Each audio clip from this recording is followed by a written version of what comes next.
1/3/2024 నుండి 15/3/2024 వరకు పుట్టినటువంటి వారందరికీ కూడా ముందస్తుగా జన్మదిన శుభాకాంక్షలు.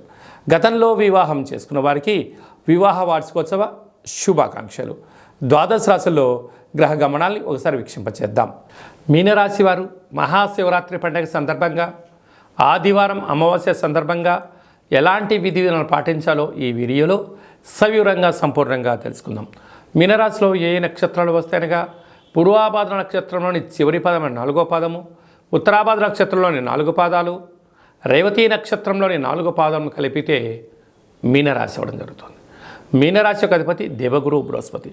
చాలామందికి పుట్టినటువంటి కాల సమయంలో డేటా ఆఫ్ బర్త్లో లేనటువంటి కారణం వలన పేరు యొక్క మొదటి అక్షరాన్ని అనుసరిస్తూ రాశిని తెలుసుకుని ప్రయత్నం చేద్దాం. ది, దుమ్, షం, జా, ధా, దే, దో, చా, చి అక్షరాల వారందరూ కూడా మీనరాశి జాతకులే.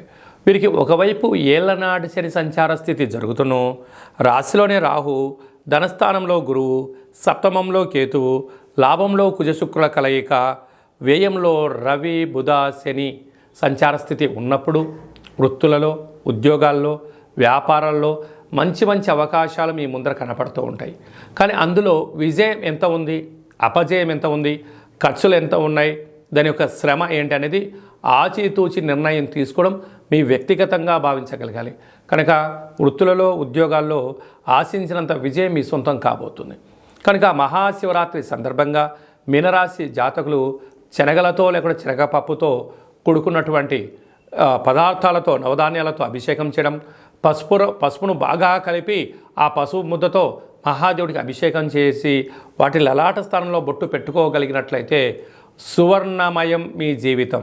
ఏలనాటి శని తీవ్రత తగ్గి ఐశ్వర్యం, ఆనందం మీ సొంతం అవుతుంది.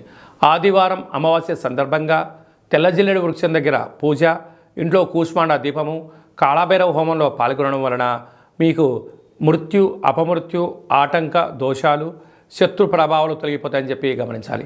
సాఫ్ట్వేర్ ఉద్యోగస్తులు, హార్డ్వేర్ ఉద్యోగస్తులు, గృహ భవన నిర్మాణ కార్యక్రమాలు, వ్యవసాయ సోదరీమణులు, మార్కెటింగ్ రంగం వారు, చేపలు రొయ్యల వ్యాపార కార్యక్రమం చేసేందువరకు చాలా మంచి కాలం ఉందని చెప్పి గమనించాలి.